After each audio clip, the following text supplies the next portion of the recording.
అయితే 6వ వచనం చూడండి ఒకసారి. అతడు రోగి అయి ఉన్నాడని యేసు విన్నప్పుడు తానున్న చోటని ఇంకా 2 దినములు నిలిచెను. అదేంటి అలాగా? లాజర్ అనే వ్యక్తి రోగి ఆయన అనే విషయం యేసు ప్రభుకి తెలియపరిస్తే 6వ వచనం మనం ఏం చదువుతున్నాము అంటే, ఆ మాట విని యేసు ప్రభు ఇంకా 2 రోజులు అక్కడ ఉండిపోయాడు. ఎందుకు తెలుసా? ఈ లాజర్ అనే వ్యక్తి ఇప్పటికీ ఈ 11వ అధ్యాయంలో మనం ఉంటే ఇంకా యేసు ప్రభువునందు విశ్వాసం ఉంచలేదు. కానీ లాజర్ ఒక 2 సహోదరులు ఉన్నారు, మరియా మార్త.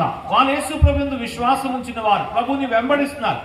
లాజరు వారితో అన్నాడు, మీరు ప్రభువుని వెంబడిస్తే వెంబడించండి, కానీ నన్ను మాత్రం ఒత్తిడి చేయొద్దు. మీ దారి మీదే, నా దారి నాదే. లూకా సువార్త 10వ అధ్యాయంలో మరియా మార్త వారి గురించి మొట్టమొదటిసారి చెప్పినప్పుడు లాజరు ఒక పేరు అక్కడ కనబడదు. కారణం ఏంటి అంటే, లాజరు ఆ ప్రభుని ఇష్టపడలేదు. సరే, తన సహోదరులు 2 ప్రభుని నమ్ముకున్నారు, ప్రభు మార్గంలో నడుచుకుంటున్నారు, అది వాళ్ళ చాయిస్ అని వదిలేశాడు. కానీ నేను మాత్రం అప్పుడే ప్రభు దగ్గరికి రాను, నాకు అవసరం లేదు అనుకున్నాడు. రోగి అయిన తర్వాత యేసు ప్రభు 2 రోజులు ఎందుకున్నాడు తెలుసా? యేసు ప్రభు లాజర్కి సమయం ఇచ్చాడు. ఎంత సమయం ఇచ్చాడు?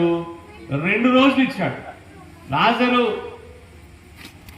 నా అవసరత నీకు రాదనుకున్నావు కదా, నేను నీకు అవసరం లేదనుకున్నావు కదా, నీకు 2 రోజులు ఇస్తున్నాను.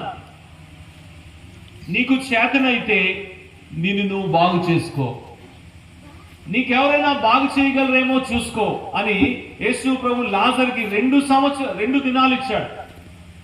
ఈ వ్యక్తికి 38 సంవత్సరాలు ఇచ్చాడు. ధనమంతా ఖర్చు పెట్టింది, కానీ ఏ లాభము? అలాగైతే ఇదిగో సమయం ఇచ్చేవాడుగా ఉన్నాడు. వీరందరినీ కూడా ప్రభు సజీవుల్లో ఎందుకు ఉంచాడు అంటే, వారు ప్రభుని తెలుసుకోవాలి.